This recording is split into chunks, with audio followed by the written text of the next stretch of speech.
It's the Odd Couple live from the TireRack.com studios. Our next guest, 17-year NBA veteran, now on SiriusXM NBA radio. Definitely check him out. I listened to him.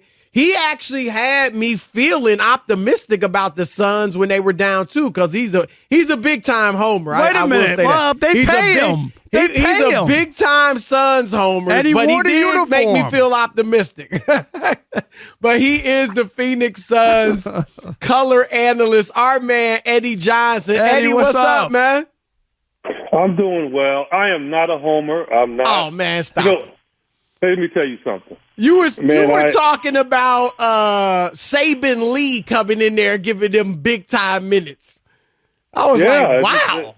Really? Well. I mean, Saban Lee and his opportunities to play this year has played very well. That's true. I'm not saying that.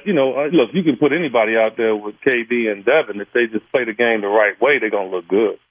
Well, so let's I wasn't saying that he would enhance them. I'm just saying that I thought that he could play if he was able and eligible to play. But it's a lot to get to, and we start off the show on this topic. I was saying when the trade, I was in Phoenix after the trade for Durant was made because of the Super Bowl. Rob and I were there doing our show from there. And I remember hearing on Suns radio so many of the broadcasters saying, not Suns, but just local sports Phoenix talk. radio, right?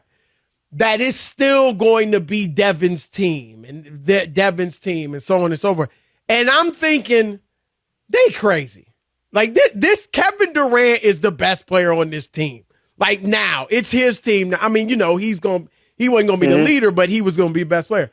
And Eddie, and I'm not just basing this on the playoffs. I'm looking at Durant like last year in the playoffs where Boston's physical defense bothered him. I think physical defense has bothered him this year in the playoffs. His numbers He's had are good. trouble handling the ball at times. He's still great, but I feel like now at Devin at 26, Durant at 34, I feel like at this point in their careers, not historically, but at this point in their careers, Devin's better.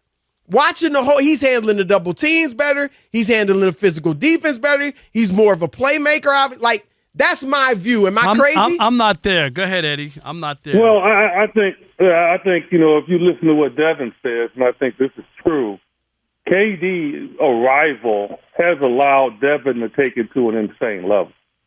I agree with that. Devin does not get the double teams that he used to get to a high level when he was by himself, and he maybe had to take, more shots to get his numbers. Now, most of his shots are wide open, one-on-one defenders, and I don't think anybody in this league can guard him one-on-one. So that's what he's getting playing with KD. And so I think KD has allowed him to enhance himself. Now, we can make the argument that, Steph's game didn't go to a crazy level like Devin's had with KD. I just think it's more so KD giving into the fact that this is Devin's team, and he doesn't mind that. And based on what he went through in Brooklyn, he wasn't trying to come here and take over. Whereas when he went to Golden State, he had something to prove, right? I mean, he had something to prove in that, no, I'm the best player on this team, and I'm going to prove it as we go ahead and win these championships. So I think it's a different animal, guys, but ultimately, man, KD has made it more fluid for Devin, without a doubt. What about the crazy minutes that these guys are playing, especially a Kevin Durant, who now is injury-prone, whether we want to, say it or not, who's had a number of injuries of late. How much is this going to hurt long-term if they even get past this round? 43 minutes for Kevin Durant, it seemed like a lot of minutes. Let me give you an example using you and Chris. Both of y'all like to yap. I hear y'all all the time. Yes, we do. Right. And when you get a good rant going, do you get tired? No, I ain't playing 48 minutes. You would talk for 5 damn minutes. That's in radio. That's a long time. Talking right? ain't using my legs, my arms. I know. Well, my core. My legs have snapped, Chris. Have snapped. Okay. All right. Okay. Well, let's put Devin in your place and tell him to talk for 5 minutes. I don't think he could do it. Well, let me ask you along those lines. He's not used to doing it. Along those lines, Eddie. I mean, you played obviously in the league, so. How big of a difference is there between, say, 38 minutes And and 43? 43? Like, people I agree with you that a lot of media people make a huge difference, between those minutes. As a player, is it that big of a deal? I'm gonna tell you guys, I'll go back to my prime. And Devin's in his prime right now.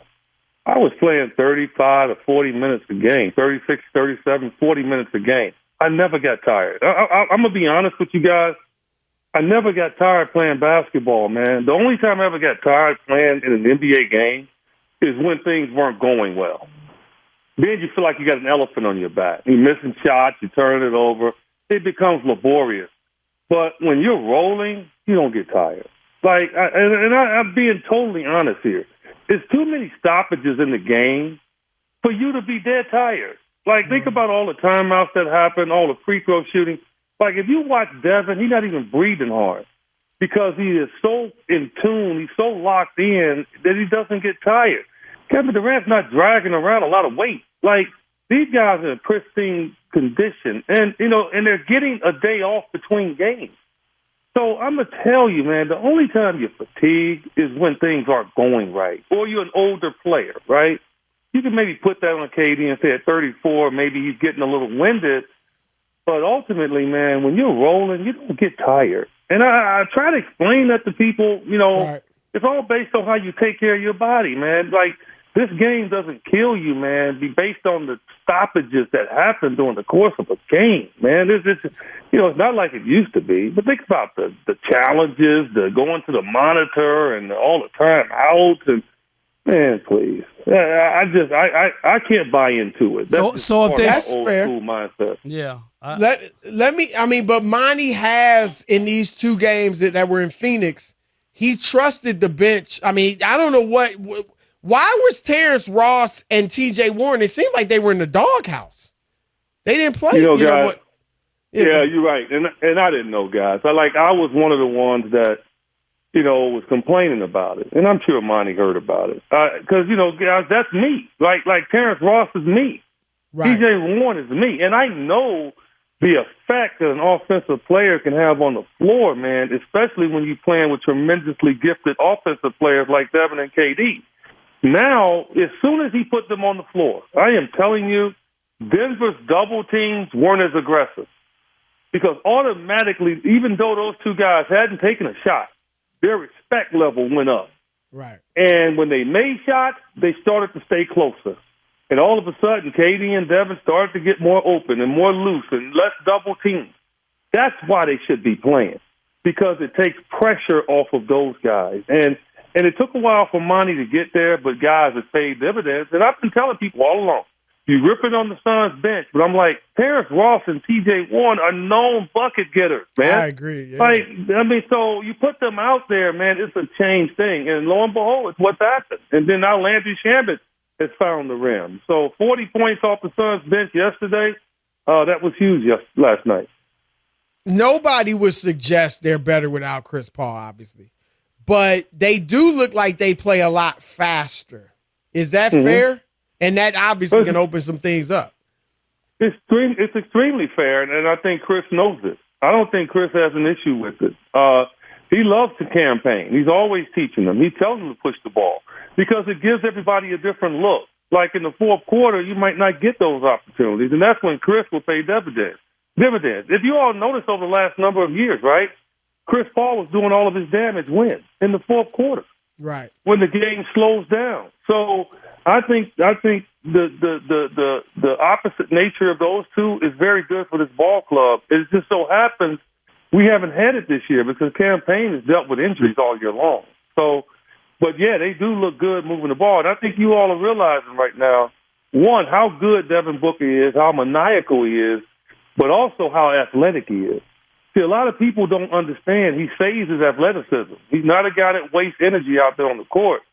And his speed and quickness is a problem for Denver right now in just pushing the ball and getting to his spots before they can set up defensively. And I don't have to regurgitate it, guys. I haven't seen, look, you name me somebody that's played ball like Devin Booker has in these two playoffs. Ever. No, well, historically. Well, that was my next question was about that. And the idea is that scary that he's made 79% of his shots because the law of averages are going to work out. I mean, you play basketball. I don't care what anybody says.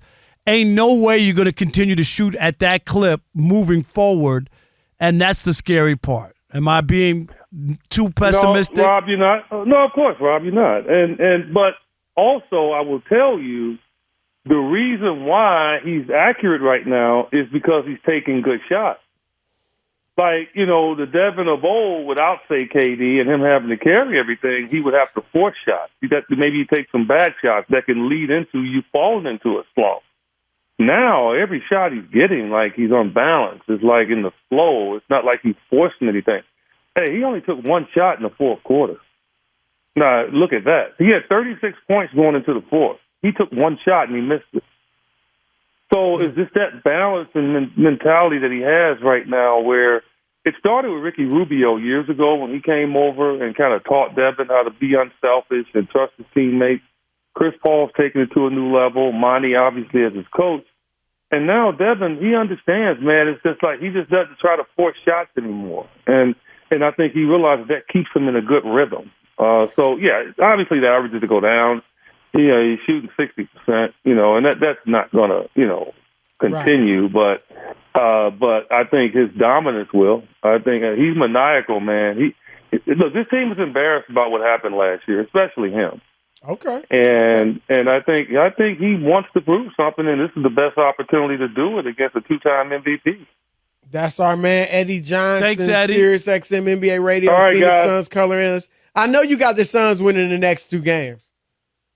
Well, look, it's going to be tough, man. I think it'll go 7. I think it'll go 7, but I think we're capable of going in there and getting game 5. I mean, if you won 2 in a row, you should have some sort of mental advantage, right? And I think that's what they should go in there with. Maybe Chris Paul show up, too. Maybe that'll put a little scare in him as well. So there you go. All right. That's our man Eddie. Thanks, brother. Enjoy the series. All right, guys.